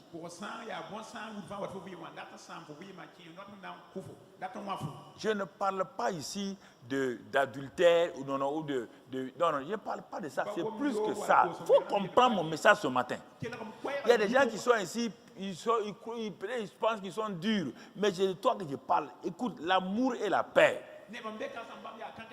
C'est là où il y a le sang. Maintenant, la deuxième chose que tu devais voir pour que tu règnes là, c'est l'amour qui nous fait régner. La paix et l'amour qui nous font régner. Jésus régnait par quoi? Par l'amour. Par l'amour. C'est pourquoi on ne peut pas l'atteindre. Alors, ces deux rois, Akab le désobéissant, dit au roi Josaphat l'obéissant, tu sais, il y a une partie de mon territoire que des ennemis ont pris là. Viens m'aider à récupérer ça. C'était légitime, parce que c'est son héritage. Mais maintenant, le roi Josaphat, qui est un homme spirituel, va dire à Akab, bon, on ne peut pas aller à la guerre comme ça sans consulter Dieu. Ah non, non, non. Il ne faut pas faire ça. Hein? Ah, toi, tu veux aller à la guerre sans consulter Dieu. Il dit, mais si on fait ça, on va avoir des problèmes. Notre ancêtre David, là, tu n'as pas vu, non? Comment il faisait? Il consultait Dieu avant d'aller à la guerre. Bon, Akab dit, bon, on va consulter Dieu, il n'y a pas de problème. Ok, on va consulter. Il a amené ses prophètes de Baal et d'Astarté. Josaphat a regardé. Bon, il a amené, bon, quand ils sont venus, tous les prophètes là se sont mis d'accord. Il a dit qu'ils se sont mis d'accord pour dire, va à la guerre, tu reviendras. Va à la guerre, tu reviendras. Ils ont dansé, ils ont chanté. Même Akab là, ce jour il a dit, ah, c'est trop beau, hein? On va à la guerre. Tu dis d'aller seulement de revenir. Il n'y a pas de problème. Ah, Josaphat dit, bon, roi, j'ai écouté tes prophètes. J'ai écouté tes prophètes. Veillez, le message est important. Si vous mettez le groupe ou vous laissez Sonabel, choisissez. Ne perturbez pas mon message. Le message est très important. Le diable ne l'aime pas, donc veillez sur ça. Ok, très bien. Il dit au roi. Bon, ce que les prophètes disent là, mais c'est bien. Mais n'y a-t-il pas un prophète de Dieu par lequel on va consulter Dieu? Josaphat a le discernement. Donc, ce n'est pas parce qu'il y a beaucoup de prophètes autour de toi, de prophétesses, qu'ils te disent la vérité. Comment des prophètes qui mangent à la table de quelqu'un, qui vivent de l'argent de quelqu'un, vont leur dire une mauvaise chose? Soyez honnêtes là. C'est moi qui te donne l'essence. Quand Noël arrive, j'habille tes enfants. Je donne mes 3 pagnes à ta femme. Je dis, viens prier avec moi. Tu vas oser dire que je vais mourir à la guerre? Non, je ne veux pas vous rier. C'est ça que vous faites. Distribuez votre argent.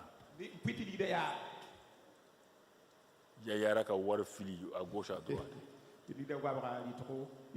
Faut prier pour nous. Qui va refuser ça? Mais Josaphat, il a le discernement. Quand je vous dis ça, vous ne croyez pas. Ok, ne croyez pas, continuez. Ils vont vous proviser votre propre mort. Josaphat dit, il n'y a pas un prophète de Dieu. Écoute maintenant, la partie importante. Ramène le verset, on va voir. N'y a-t-il plus ici aucun prophète de l'Éternel? Malgré les nombres, il est bon. Par qui nous puissions le consulter? Le roi d'Israël, donc Akab répondait à Josaphat, il y a encore un homme par qui l'on pourrait consulter l'Éternel. Il y a un homme. Mais je le hais. Écoutez-moi maintenant. Mon message commence ici. Je le hais. Il ne prophétise rien de bon sur moi. Il ne prophétise que du mal. Et il s'appelle Miché, fils de Jimla. Josaphat dit au roi, ne parle pas ainsi. Nous sommes des rois. Nous ne devons pas parler ainsi. Dieu dit, nous sommes rois et sacrificateurs. Voici deux rois oints. Deux rois oints. Un qui désobéit, l'autre qui obéit. L'autre, le deuxième roi sait qu'il est justifié selon les termes de l'Ancien Testament. Le premier roi a enlevé sa justice posée pour vivre de mensonges. Et quand il a commencé à vivre de mensonges, la haine est entrée dans son cœur. Et quand on dit qu'on va appeler le prophète de Dieu, il ouvre sa bouche et il dit, je le hais. Le roi Josaphat dit, roi, on ne parle pas comme ça. On ne dit pas qu'on hait quelqu'un. On ne parle pas comme ça. Roi, écoutez, si vous dites c'est faux, si c'est faux, je vais te montrer quelque chose. Allons frère, je suis au sérieux avec vous maintenant. Allons frère, et regardons dans 1 Jean 3, 1 Jean 3 verset 14. 1 Jean 3 verset 14. Il dit, nous savons que nous sommes passés de la mort à la vie parce que nous aimons les frères. Celui qui n'aime pas demeure dans la mort. Alors, je vais prendre ce verset-là, aller le lier au verset où Josaphat dit à Akab, écoute-moi ce matin, nous sommes justiciers. L'amour de Dieu a été répandu dans nos cœurs pour que nous puissions régner dans ce monde. C'est le secret. Justifié, Romains 5,5, l'amour de Dieu par le Saint-Esprit a été répandu dans nos cœurs pour que nous vivons, nous régnons. Dieu est venu garantir notre cœur. Parce que Dieu dit, veille sur ton cœur. Car c'est de ton cœur que les choses sortent. Veille sur ton cœur. Maîtrise ton cœur. Maîtrise. Car c'est de lui que sort la vie et la mort. Proverbe 3. Donc, tu vas trouver ça là-bas. 22, 20, 21, 22, 23, 24. C'est le cœur. Et Dieu rapidement, pour protéger le juste, pour que le juste marche dans la victoire, Dieu vient rapidement. Par le Saint-Esprit qui habite en lui, il met son amour. Parce que la foi est agissante par l'amour. Galates, tu le comprends, non? Même la foi agit par l'amour, la justice agit par l'amour, la grâce fonctionne par l'amour. Donc, l'élément fondamental de mon message ce matin, je prends 1 Jean 3, 14, je m'en vais le lier à ce qu'on a vu dans le livre des rois là. que celui qui n'aime pas ses frères, il est dans la mort. Donne-moi le verset 15. 1 Jean 3, 15. Pour qu'on continue. Quiconque hait son frère est un meurtrier. Et vous savez qu'aucun meurtrier n'a la vie éternelle demeurant en lui. Alors, écoutez-moi. La justification. Nous sommes participants de la nature divine. Et à cause de ça, la vie éternelle est venue en nous. Et comme la vie éternelle est là, la vie abondante est là. Comme la vie abondante est là, l'abondance de la grâce va me faire régner dans la vie abondante dans cette vie-là. Mais moi, je décide que je n'aime pas ce que je viens de faire. J'ai pris la route de la mort. Écoutez-moi ce matin. Je viens de prendre la route de la mort. Et si tu n'arrêtes pas, la mort va t'avoir devant. Rapidement. Une mort prématurée. La haine, c'est la route de la mort.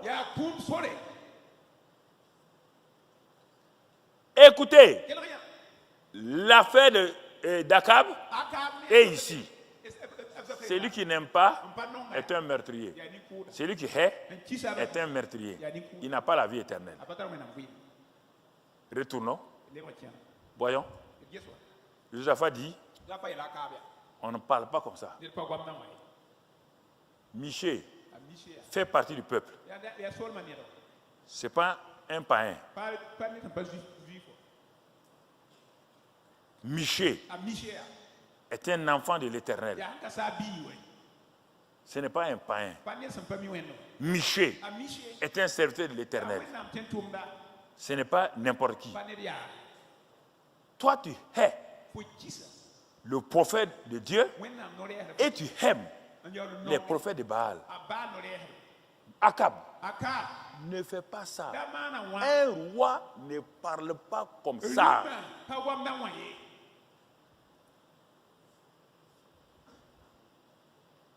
Je vous mets en garde ce matin.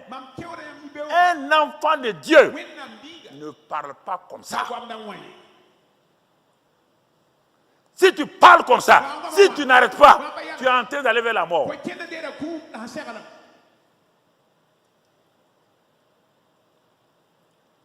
Ce qu'il aurait dû faire, c'est d'appeler le prophète. Ah, le roi Josaphat, qui est le roi de Juda, c'est par ma désobéissance que Dieu a retiré la tribu de Juda pour donner à Josaphat. Donc ça veut dire que Dieu apprécie Josaphat. Et cet homme que Dieu apprécie là, quand j'ai dit que je ne t'aime pas là, il m'a appelé et dit, roi, il ne faut pas faire comme ça, pas parler comme ça. Ah, moi je me répands. Je dois aller à la guerre. Je me répands. Michée, viens, je me répands. On va se réconcilier. Viens, on va se réconcilier. Non, non, non. Au contraire, qu'est-ce qu'il fait? Bon, dans la colère, il appelle Michée.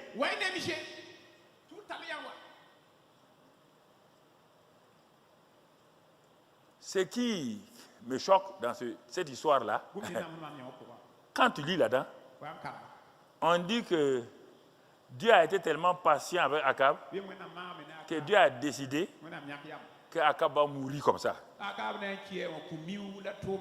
Josaphat est en train de sauver Akab, il ne sait pas. Je suis en train de te sauver ce matin. Ok. Je reviens. La justification nous a été donnée. Ça donne la vie éternelle, la vie abondante, et ça nous permet, en relation avec la grâce, l'abondance de la grâce, de vivre et de régner dans cette vie-là. Akab, tu as l'onction, tu as été établi par Dieu. Mais pourquoi tu dis que tu hais ton frère? Pour nous aujourd'hui, comment ma main peut haïr mon pied et vivre? Comment ma main de mon corps peut haïr mon pied et le corps va vivre. La Bible nous dit dans 1 Corinthiens 12, ne sommes-nous pas des membres du corps de Christ, prenant soin les uns des autres? C'est pourquoi il dit, celui qui n'aime pas son frère, il est un meurtrier. Celui qui hait son frère ou sa soeur n'a pas la vie éternelle. Ne parle pas comme ça, Akab. Ne parle pas comme ça. Ne mets pas dans ta bouche la mort. L'orgueil d'Akab va l'empêcher de se repentir. Il dit à Josaphat, bon, appelle. Il a envoyé ses prophètes. Allez-y m'appeler ce prophète-là. Hey. Allez-y l'appeler, venez ici. Que le roi Akab l'appelle. Quand les prophètes appellent, les faux prophètes l'appellent Miché, tu sais que Akab ne t'aime pas. Hein? Donc quand tu vas aller, il faut dire d'aller. Il faut dire d'aller. Michel dit, bon, vous savez qu'il ne m'aime pas. Et vous me dites d'aller mentir. Ok, allons-y. On va mentir ensemble. Ils sont arrivés. Ils s'arrêtent. Akab dit, hey, on doit aller à la guerre ou pas? Oui, il ne parle pas bien. On doit aller à la guerre ou pas? Michel dit, il faut aller. Il faut aller. Non, tu vas revenir en paix. Michel dit quoi? Répète. J'ai dit d'aller et tu vas revenir en paix. Il dit, hey, donc toi tu connais la vérité. Akab, tu connais la vérité. Tu as dit la vérité. Mais tu ne l'aimes pas à cause de ça. Tu es un homme juste. Tu n'es pas n'importe qui. Tu es roi d'Israël. Roi d'Israël. Et tu gardes la haine. Bon, il dit, bon, Michel, jure-moi, j'ai dit la vérité. Hey, l'onction descend sur Michel. Il dit, je vois. Il a dit à Joseph, tu as vu? Lui, il ne dit pas, lui, il voit. Je vois. Tu vois qui? L'Éternel assis sur son trône. Attention, hein? Il va faire quoi? Devant Josué, quand l'Éternel était assis, il a réprimé qui? Satan. Tu entends? Écoute-moi, tu ne comprends pas la parole de Dieu. Devant Josué, quand Josué était arrêté avec ses vêtements sales et qu'il s'est repenti, Dieu a eu compassion de lui ou non? Dieu a menacé qui? Il a dit, l'Éternel te réprime Satan. C'est pas ça? Josué n'a pas été justifié.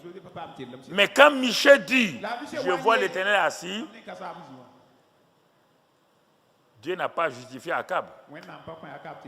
Il dit, je vois l'Éternel assis. Il dit, dis la suite, prophète. Je l'ai vu. Et il a envoyé l'esprit de mensonge sur tous tes prophètes. Dieu lui-même a envoyé l'esprit de mensonge, de séduction sur tes prophètes. Quand il dit ça, le chef des prophètes d'Akab vient, il s'avance, il frappe. Vous voyez la méchanceté quand il s'installe? Il frappe Michel. Michel dit, vieux renard, si tu vis, ce n'est pas moi. Le prophète est mort. Maintenant, Akab dit,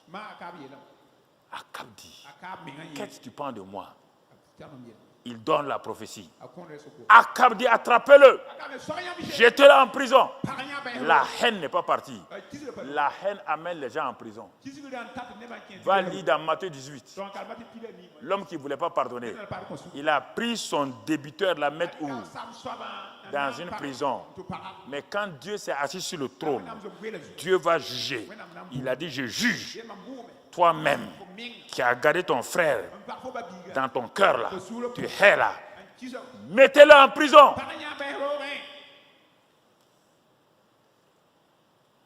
Michel dit, ah bon? Ah, tu m'as dit de parler, de dire la vérité. Je croyais qu'en te disant la vérité, tu allais te repentir. Mais au te repentir, tu es en colère contre moi. Il dit au roi Akab, si c'est moi le prophète de Dieu, si tu vas à la guerre là, si tu reviens sur tes deux pieds, je ne suis pas prophète de Dieu. Je ne suis pas enfant de Dieu. Ce matin-là, arrête ta méchanceté, tes violences inutiles, tes haines fraternelles. Tu peux haïr le membre du corps de Christ et vivre? Tu es insensé ou quoi? Toi, tu es le corps de Christ. Dieu a mis tout le monde dans le corps de Christ. Il a mis les anciens, il a mis les enfants, il a mis les femmes, il a mis les hommes, il a mis les blancs, il a mis les noirs, il a mis tout dans le corps de Christ. Toi, tu n'aimes pas un membre du corps de Christ. Tu viens de signer ton arrêt de mort. C'est pourquoi tu viens en retard.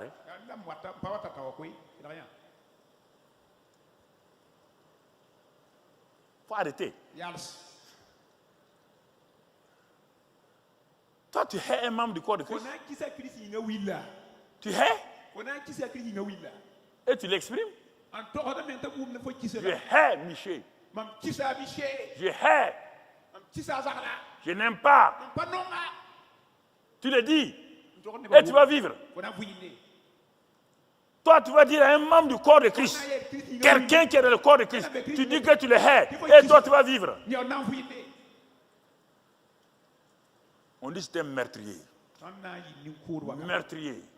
Et aucun meurtrier n'a la vie éternelle. Si tu es dans ça ce matin-là, si tu ne te couches pas, crie à Dieu. Si tu ne te couches pas, crie à Dieu. Si tu as la haine pour les gens dans ton cœur ce matin, si tu ne te couches pas, mon frère, ma soeur, ce qui va t'arriver. Mais Akab est orgueilleux. Il dit, je m'en fous. J'ai l'onction. Je suis roi. Il est parti. Mais pourquoi il se cache alors? Pourquoi il s'est masqué? Il a mis un masque sur lui. Quand les gens sont allés à la guerre, pas pour combattre Israël, ni Juda, il est dit que Dieu a prévu qu'Akab doit mourir. S'il ne veut pas se repentir. Donc tout le monde cherchait Akab. Quand ils ont vu Josaphat, non, ils disent non, c'est pas lui. Ça c'est le bon roi. Où est l'autre là? Comme il était masqué, on ne sait pas. Il y a un soldat qui a dit, le gars, Michel a dit qu'il ne doit pas retourner à la maison. On a entendu le prophète là. Le propre prophète a dit que Akab ne doit pas revenir. Il dit, bon, si c'est ça là, moi je vais obéir. Il a enlevé une flèche, met dans son arc. Il dit, arc, flèche, tu vas faire la prophétie de Dieu. Il a envoyé type. L'arc est parti, la flèche est partie. La flèche ne connaît pas, mais les guidés, missiles guidés. Au moment où Akab lève son épée, le seul endroit qui était libre, c'est là. La flèche est rentrée. Akab dit, je suis atteint. Josaphat dit, le prophète a parlé, non? Tu ne t'es pas repenti. Tu étais orgueilleux. On va amener ton cadavre. Le don de la justice. Quelqu'un est mort pour nous. C'est pour qu'on ne meure pas. Il est mort pour que toi et moi, nous vivons, nous remplissons notre vie sur terre. Et qu'à notre fin, on rentre au monde. C'est ça. Ça, c'est sous le sang. L'amour. L'amour me fait vivre. Jésus dit, à l'amour que vous avez les uns pour les autres, ça dans Jean 13, à l'amour que vous avez les uns pour les autres, on vous reconnaîtra. On vous reconnaît à l'amour que vous avez les uns pour les autres. Alors ce matin, mon frère, ma soeur, c'est des choses très importantes. Non, importantes. Très, très importantes. Et quand nous regardons ces choses-là, et Josaphat est revenu, mais sans Akab. C'est terrible. Terrible. C'est pourquoi la Bible dit, dans le psaume 133, qu'il est bon pour des frères de demeurer ensemble. L'année du combat spirituel victorieux. On l'a commencé, va reprendre les premiers messages en janvier. Et on est en train de le clore par la grâce de Dieu en décembre. Va prendre ça. Regarde ça.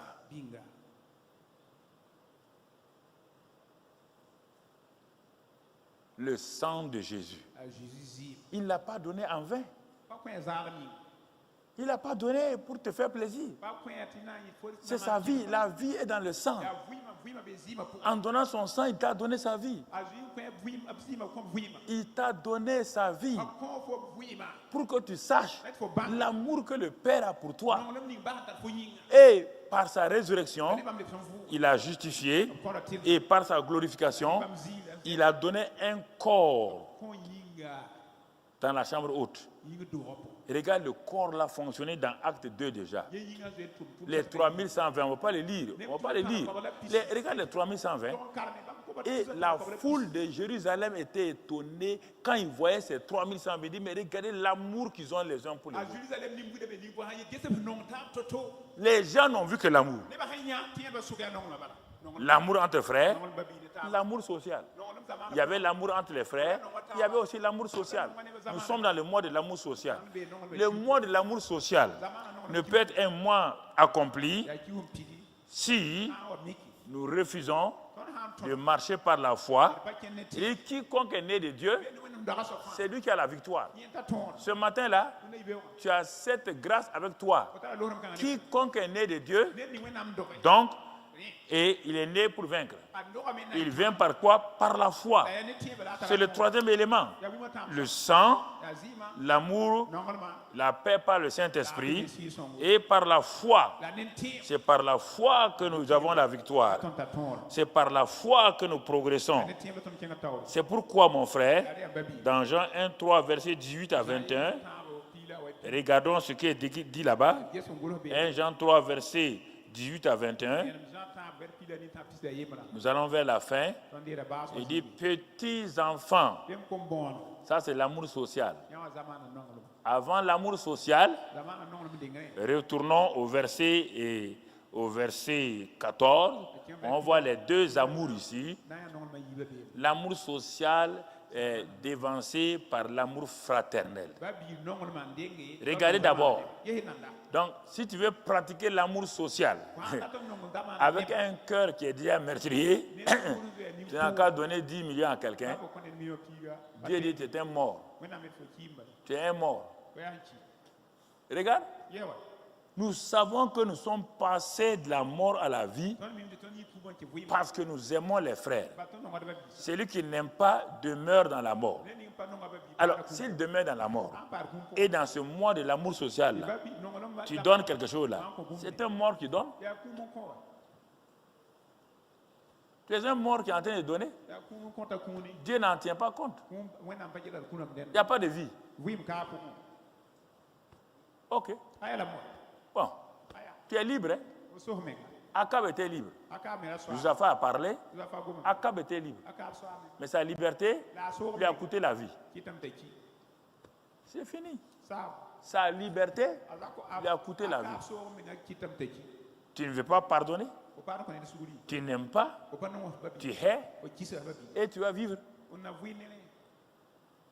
Ta vie chrétienne est basée sur quoi? L'amour et le pardon de Dieu. Ça, l'amour et le pardon de Dieu. Toi et moi, on ne serait pas là. Aucun d'entre nous ne serait ici. Il te dit, je t'ai pardonné parce que je t'aime. Va aimer tes frères, pardonne-leur.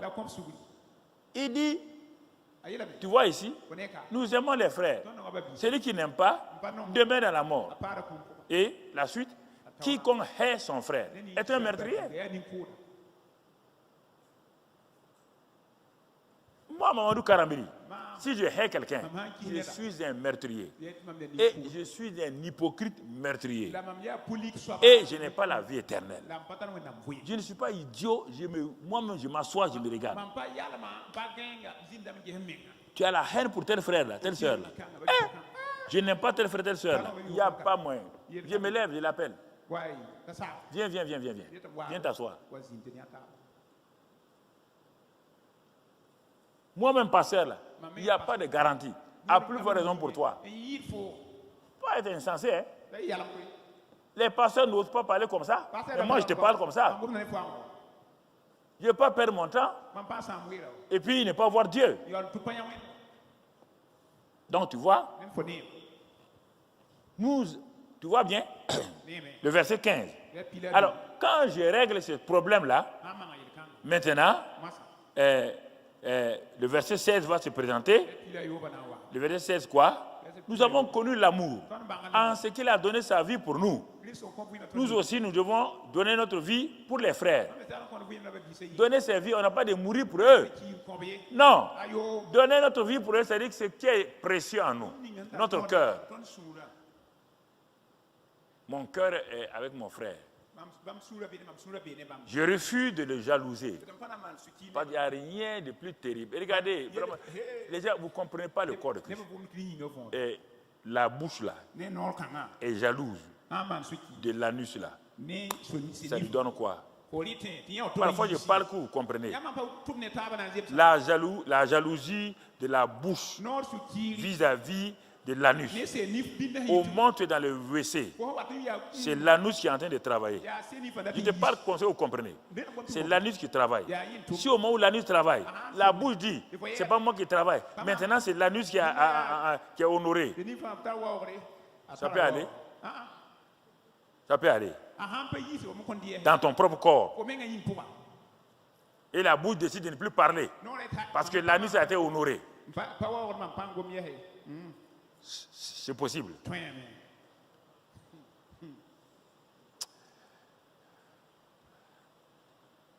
Je vous demande de réfléchir. Hein. Ah, je ne peux pas pardonner. Tu ne peux pas pardonner. Tu meurs, tu vas en enfer. Moi, tu vas en enfer. Tu ne pardonnes pas, tu n'aimes pas, tu vas en enfer. Je parle ce matin des saints, des justes. Je ne parle pas au hasard. Hein. Si vous dites que vous êtes juste, vous devez aimer, vous devez pardonner. Un point, c'est tout. Toi, Jésus, il ne savait pas que tu faisais ça contre lui, mais il n'a pas donné sa vie. Les frères donnent sa vie. Ça veut dire quoi? Tel frère m'a offensé. Ça m'a fait mal. J'ai dit à Dieu, ça m'a fait mal. Mais qu'est-ce qu'il faut faire? Dieu dit, tu connais le truc, non? Dieu dit, bon, tu dis à Dieu, j'ai raison. Dieu dit, ok, tu as raison. Tu as raison seulement. Oui, toi-même, tu as raison, quoi. Ah oui, tu as raison même. Et toi, tu t'assois sur ça bêtement. Et tu meurs dans ça, là. Tu meurs dans ça, là. Le même Dieu qui t'a dit, mais je t'ai déjà parlé. La raison ne te justifie pas. Il doit faire quoi? Pardonne à la personne. Exprime-le. Tu dis c'est difficile. C'est pas difficile pour Dieu de te pardonner. C'est facile pour lui, hein, de devenir péché. Donner sa vie. C'est ça. Beaucoup de gens sont bloqués à cause de ça. Tu comprends? Il dit maintenant, c'est ce cœur qui pardonne là, qui aime les gens là. C'est ce cœur là. Le verset 17, 18 même, 18. Petits enfants, n'aimons pas en parole et avec la langue, mais en action et avec vérité. Maintenant que j'aime mon frère, je lui ai pardonné, je l'accepte comme mon frère. Tu dois reconnaître. Je vous ai enseigné la loi de la reconnaissance réciproque. Je l'ai enseigné plusieurs fois. Vous ne pouvez pas fonctionner. L'église locale d'ici, comme le corps de Christ, ne peut pas fonctionner sans la loi de la reconnaissance. Sans la loi de la reconnaissance, vous ne pouvez pas fonctionner. Dans un pays les pays rentrent en guerre parce qu'une tribu ne reconnaît pas l'autre tribu. Et quand une tribu ne reconnaît pas l'autre tribu, il y a forcément la guerre. Et il y aura des morts et des dégâts. Il y aura mort et dégâts. Quand dans un service, les travailleurs ne se reconnaissent pas leurs compétences. Lui, il est compétent. Je suis compétent. Mais on a élevé celui-ci là. Moi, je refuse ça là. C'est-à-dire que je vais créer un problème. Et en ne le reconnaissant pas, je rentre dans la jalousie. La jalousie va m'amener à quoi? À tuer cet homme-là, ce collègue-là, par un mensonge. D'abord, un mensonge que je vais aller dire au directeur général sur lui pour qu'on le nuise. Si je n'ai pas pu ça, je vais commencer à faire des intrigues pour l'empoisonner. Là où il n'y a pas de reconnaissance, on va toujours vers le meurtre. On va vers le meurtre. On va vers le meurtre. Tu ne peux pas empêcher. Tu ne peux pas. C'est ça. C'est pourquoi il dit ici. Il dit, mais si tu n'aimes pas, toi tu vas lui donner quoi? Dieu même dit que ton offrande là, j'ai amené 5 millions aujourd'hui. Et tu te lèves pour aller. Les gens ne réfléchissent pas. Hein. Tu te lèves pour aller mettre les 5 millions dans le panier. Mais dès le moment où tu te lèves là, si toi tu m'écoutais, si tu m'honorais, tu devais laisser ton offrande là, chercher ton frère là. Où il est? C'est ça que Dieu m'a appris quand j'étais nouveau converti. Il m'a dit, lève-toi. Et ce jour, comment j'ai fait ça? Toute l'église, les anciens qui étaient là, ils se haïssaient. Mais Dieu a déclenché avec moi à Toulouse un nouveau converti. Un samedi soir, il y a eu un petit problème. On répétait à la chorale. Un petit problème entre un frère, il s'appelle Salim, un Algérien et moi. Il n'y a même pas eu de bagarre, rien. Non, on s'est contredit un peu. On s'est contredit un peu seulement.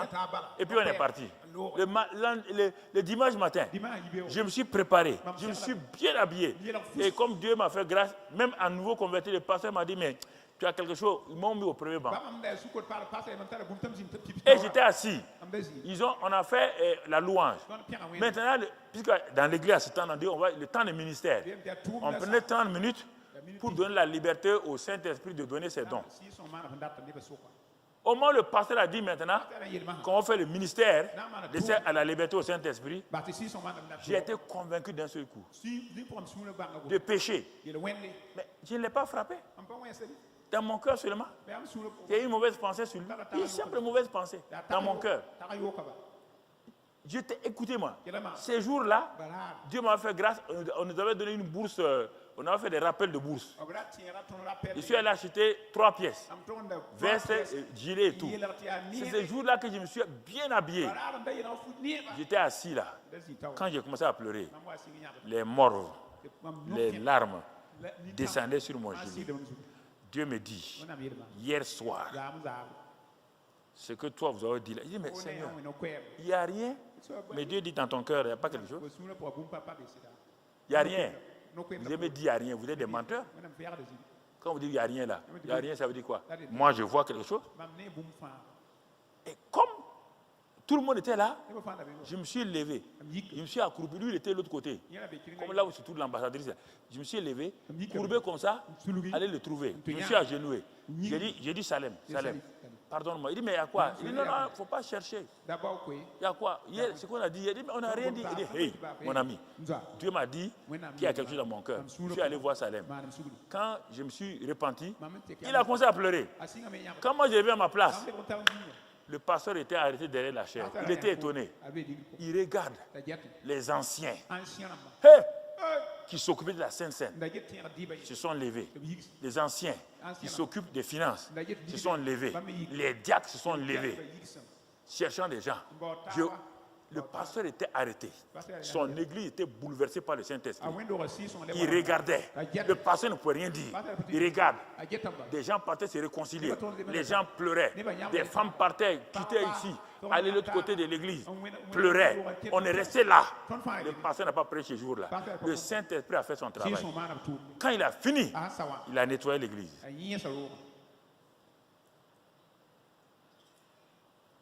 Donc, vous voyez, il n'y avait pas de meurtre, il n'y avait rien, mais des petits trucs. Quand vous dites, mon frère, ça ne fait rien, tu mens, ça ne fait rien. Tu mens, ça ne fait rien quoi. Vous me dites, ça m'a fait comme ça, je demande pardon. Vous me dites ça, que dit, il n'y a rien, ça ne fait rien. Si tu meurs dans ça ne fait rien là, ça ne fait rien, va en enfer. Hein. Ça ne part pas au paradis. Ça ne fait rien. Toi, tu n'aimes pas un membre du corps de Christ.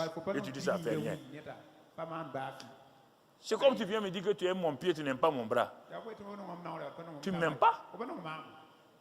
Ça, c'est quelle histoire? Dieu m'a dit de prêcher ça. Il ne faut pas croire autre chose. C'est ça, c'est mon message, justification. Pas interpréter autrement. Si vous voulez, vous croyez. Si vous ne voulez pas, vous ne croyez pas. Dieu prévient tout le temps, de toute manière. Donc, tu vois, c'est ça qui s'est passé. Et, mon ami, maintenant, le mois social là, c'est là. Donne-moi le reste du verset. De ne pas aimer, en parole mais en acte. Et c'est à ce moment-là que si nous voulons ce mois-là poser les actes de Matthieu 25 là, nourrir les prisonniers. Toi, tu ne peux pas nourrir les prisonniers. Et toi-même, tu es prisonnier. Un prisonnier qui ne peut pas nourrir les prisonniers. Tu es prisonnier dans ton cœur par la haine. Et tu peux pas nourrir les prisonniers qui, par la haine, ont tué quelqu'un. Vous êtes pareil? C'est deux meurtriers qui sont assis face à face. Ah oui, qu'est-ce que tu as fait? Non, moi j'ai tué quelqu'un là, on m'a condamné ici. Mais Dieu te répond, toi aussi tu as tué quelqu'un. Avant de venir ici là, tu as haine dans le cœur contre un de mes enfants. Toi aussi tu es meurtrier. C'est deux prisonniers meurtriers qui se rencontrent. Je vais aller au département hôpital. On va aller voir un malade. Mais pourquoi tu es malade? Je suis malade. Parce que vraiment, je n'ai pas supporté ce que mon mari m'a fait. Mon mari m'a trahi. Et ça m'a rendu malade. Mais toi-même qui veux consoler là, toi-même tu es prisonnier. Toi aussi, on t'a fait du mal, tu n'as pas pardonné. Donc, vous êtes deux malades. Vous voyez bien? Département hôpital. PDG. Pareil. On veut aider. Toi, tu veux aider les gens. Toi et ton mari, vous n'entendez pas. Quand tu te lèves, et toi, tu vas aider une femme. Bon, je vais venir pour t'aider. Et Dieu te dit, hypocrite là, ce mari. Répands-toi pour ça. Tu comprends? Diacre, diaconesse. Même chose. On vous a mis sur des cellules. Toi, tu peux dire que tu n'aimes pas quelqu'un d'une cellule. Tu es insensé, tu es une diaconesse insensée. Tu es morte. Isara. Tu n'aimes pas quelqu'un. Isara. Si tu ne veux pas que je lève ce mot-là, avant que je quitte, il faut faire lever le mot là. J'ai dit Isara. C'est une réalité. Si tu ne te répands pas là, Isara. Ok, tu trouves que aujourd'hui, ce n'est pas musulman. Ok. Si tu ne te répands pas maintenant, Isara. Dieu t'aime. Dieu donne son fils. Il meurt pour toi. Toi, c'est quoi ça? Prends un coupe ton pied. Tu verras comment ça va te faire mal. Toi, tu coupes un membre du corps de Jésus, ça lui fait mal. Ça lui fait mal? Non, moi je n'aime pas ça. Jésus dit, bon? Mais Jésus a dit à Paul, pourquoi? Il dit, Saul, pourquoi tu me persécutes? Tu n'as pas entendu ça? Il dit, bon? Qui? Il dit, mais c'est moi Jésus. Alors non, moi je ne te connais même pas. Il dit, mais mes disciples là, c'est moi. Quand tu les persécutes, tu les persécutes.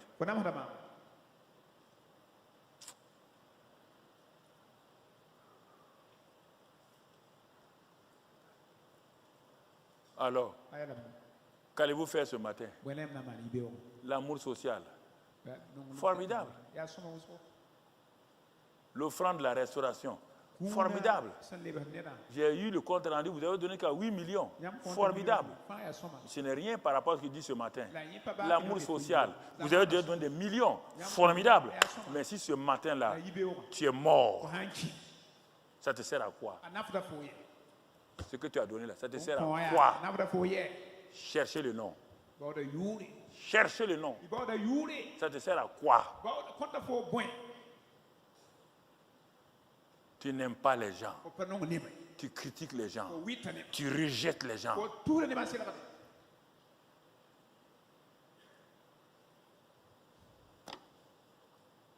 Je m'arrête là. Tu es intelligent. Baisse la tête. Même si on doit rester à 13h, on va rester à 13h. Ne quitte pas ce matin après que je t'ai parlé. Assois-toi là où tu veux. Si tu veux, couche-toi. Si tu veux, tiens-toi. Mets un pied en l'air, ce n'est pas mon problème. Chacun a entendu ce matin. Fais ce que tu veux. Fais ce que tu veux seulement. Si tu dois te réconcilier avec quelqu'un, va te réconcilier. Hein? On s'assoit ici. Il n'y a pas de sainte scène. Si tu prends la sainte scène là ce matin, sans te réconcilier, ok. Amuse-toi. Amuse-toi seulement. Vous qui êtes à la télévision, même chose. Hein? Vous qui êtes à la télévision, même chose. Mettez-vous en règle ce matin. Après, vous téléphonez aux gens pour vous repentir. Vous téléphonez aux gens pour dire à la télévision, je me répands. Ah, parce que j'avais quelque chose dans mon cœur contre toi. Pas besoin de donner les détails. Dis seulement, pardonne-moi.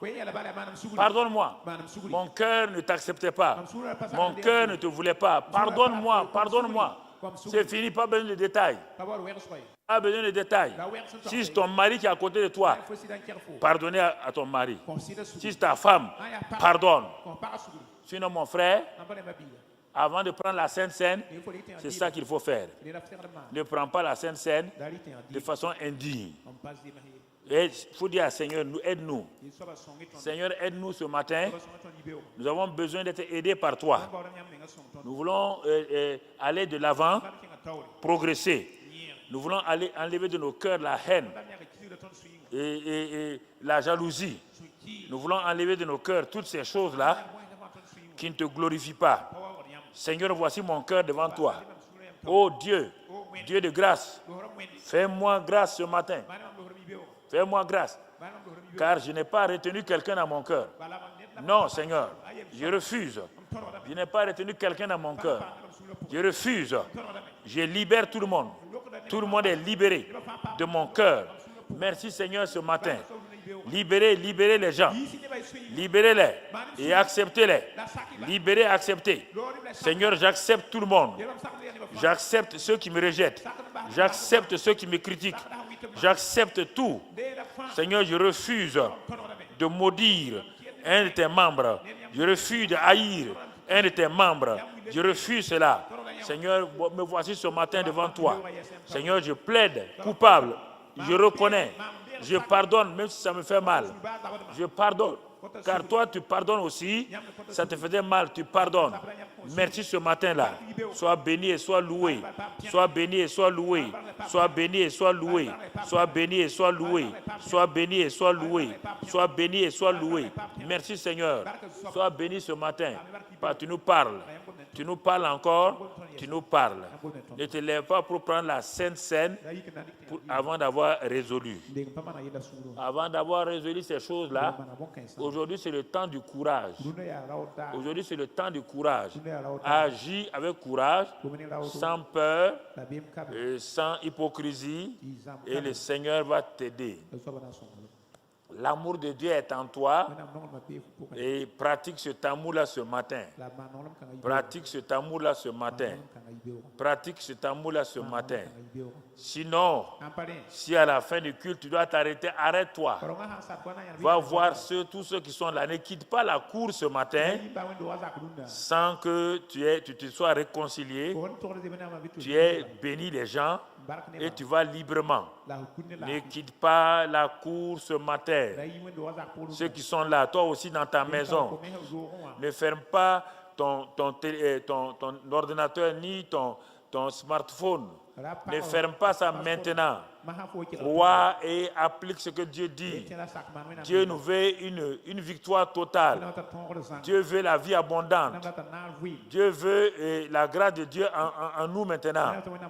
Il veut cette grâce-là en nous. C'est ce que Dieu veut ce matin. C'est ce que Dieu veut ce matin. C'est ce que Dieu veut ce matin. Merci Seigneur. Sois béni, sois loué. Parce que Seigneur, ta grâce est suffisante et nous voulons obéir. Tu dois obéir, mon frère. Tu dois obéir, ma soeur. Laisse le Saint-Esprit parler à ton cœur. Laisse le Saint-Esprit parler à ton âme. Ne t'amuse pas avec ça. Laisse le Saint-Esprit parler à ton cœur. Nous sommes dans l'année du combat spirituel victorieux et dans le mois de l'amour social, mais avec un accompagnement restauré pour régner, pour vivre, régner et dominer. Tu veux régner dans la vie, dans l'abondance, alors obéis à Dieu et tu régneras et tu te réjouiras. Ce n'est pas si difficile. N'écoute pas Satan, il te ment actuellement. Tu ne peux pas faire ça.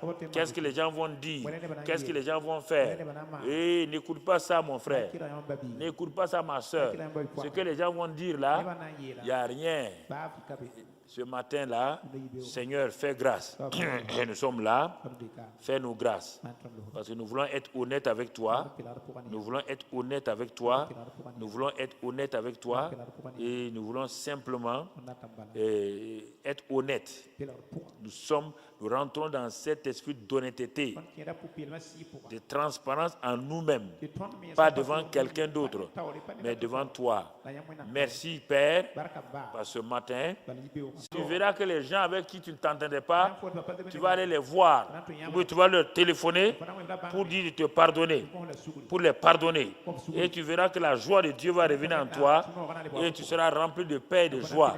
Et ta vie va changer et la grâce de Dieu va t'accompagner. Et c'est pourquoi je prie pour la Sainte Seine. Père, ne permets pas que quelqu'un prenne la Sainte Seine en méprisant la parole de ce matin. Donne-leur déjà de pardonner avant même d'aller faire l'acte. De pardonner avant d'aller faire l'acte. De pardonner même avant d'avoir fait l'acte.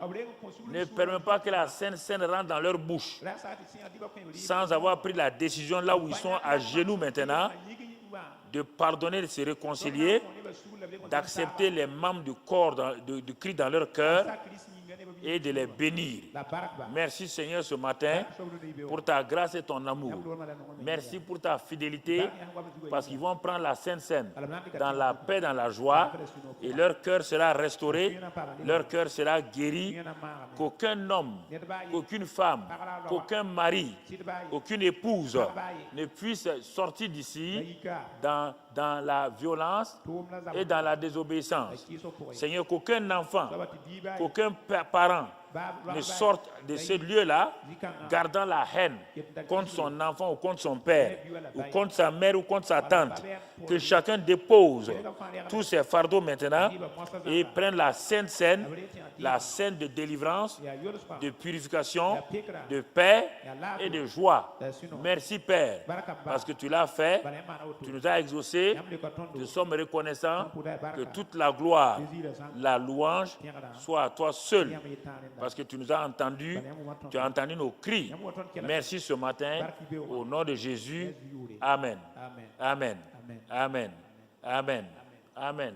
Amen. Alors ce matin,